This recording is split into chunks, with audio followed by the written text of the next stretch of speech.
भंडारा पवनी विधानसभा क्षेत्र के बूथ कार्यकर्ता भंडारा में साईं मंदिर मंगल कार्यालय पर एकत्रित हुए। महाराष्ट्र प्रदेश कांग्रेस अध्यक्ष विधायक नाना पटोले ने बुधवार को पदाधिकारियों और कार्यकर्ताओं को संबोधित किया।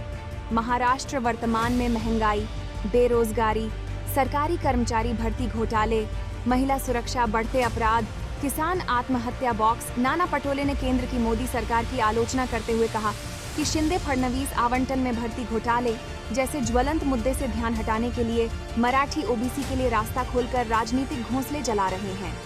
संविधान विरोधी दमन और आम लोगों की महंगाई पर महाराष्ट्र भवन और अन्य निर्माण श्रमिक कल्याण बोर्ड वर्तमान में जिले में बक्से और घरेलू सामान और सुरक्षा के वितरण पर चर्चा कर रहा है।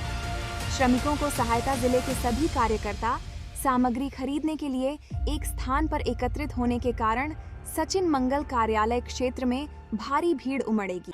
साडी घोटाळाचा आरोप लावण्यात येत आहे। अंत्योदय योजनेतून लाभार्थ्यांना सरकार साड्या वाटप करणार आहे। हा घोटाळा सुद्धा 100 कोटीच्या वर असणार आहे असा आरोप करत आहे।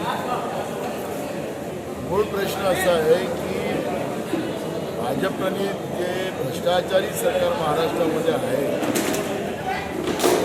जनतेसाठी योजना दाखवून मग आनंद सीधा असेल, आता साड्या वाटप असेल या पेट्या वाटप असेल, अशा या विविध योजना काढून त्याच्यामध्ये जनतेची तिजोरी लुटायचं काम हे लोक करतात आहेत। हे अनेकदा आपल्या लक्षात आलेलं आहे। आनंद सीधामध्ये भ्रष्टाचार झाला, आता त्याच्यातले पैसे कमी पडले असतील तर आता पुन्हा साड्या खरेदी करून त्याच्यामध्ये मोठा भ्रष्टाचार करायचा। कामगारांच्या नावाने पेट्या देण्याच्या नावाने मोठ्या प्रमाणात भ्रष्टाचार या ठिकाणी चाललेला आहे।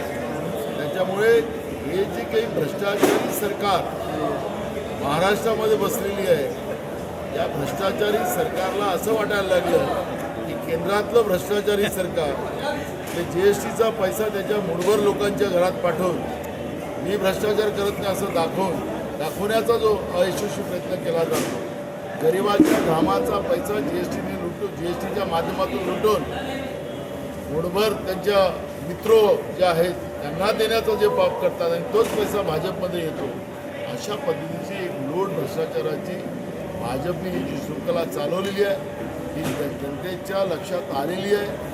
निवडणुका लागू द्या, या भ्रष्टाचारी व्यवस्थेला समूळ नष्ट करण्याचं काम हे कमिशनखोरांना, जे भाजपचं कमिशनखोर जे सरकार आहे याला जागा दाखवल्याशिवाय राहणार नाही। विधानसभेत आनंद सीधा असेल, हा साडी घोटाळा असेल, अनेक घोटाळे जे या सरकारने काढलेले आहेत त्याला पुराव्यानिशी आम्ही हे सगळे मुद्दे आम्ही विधानसभेत मांडू आणि सरकारला त्याला उत्तर द्यायला बाध्य करू। नाना भाऊ, इंडिया में से नीतीश कुमार बाहर हो गया, आने वाले कुछ समय में ममता बनर्जी भी बाहर होने वाली, तो आने वाले 24 के लोकसभा इलेक्शन में क्या कांग्रेस 100 बल पे इलेक्शन लड़ने को तैयार है? तो कांग्रेस पार्टी की भूमिका एकदम स्पष्ट है। कांग्रेस के हमारे नेता राहुल गांधी जी मणिपुर से मुंबई की 1000 किलोमीटर की यात्रा कर रहे हैं, तो उसका नाम ही न्याय यात्रा है। आज देश में 100 करोड़ लोगों के ऊपर 130 करोड़ के देश में उसके ऊपर अत्याचार और एक जुर्मी व्यवस्था और एक तानाशाह प्रवृत्ति और ये सभी लोगों को गरीब कर कुछ नाम बनाने का काम केंद्र में बैठी हुई मोदी की सरकार कर रही है।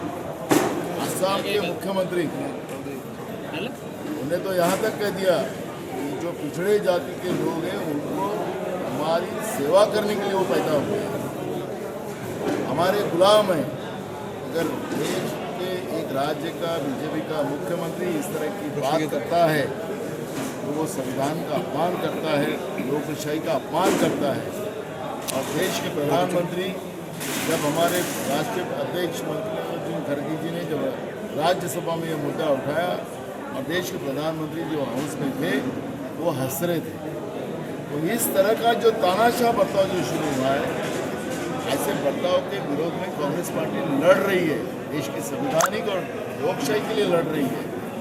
और ऐसे समय में जिसको ईडी और सीबीआई का डर हो वो ऐसे लोग जाएंगे तो उसका कोई फर्क नहीं पड़ेगा।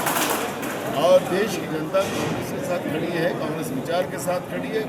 कांग्रेस के ही नेतृत्व में देश सुरक्षित है, देश की जनता सुरक्षित है, ये विश्वास अब देश की जनता को हुआ है। तो इसलिए ईडी और सीबीआई के डर वाले लोगों के बारे में हम कोई चर्चा नहीं करते।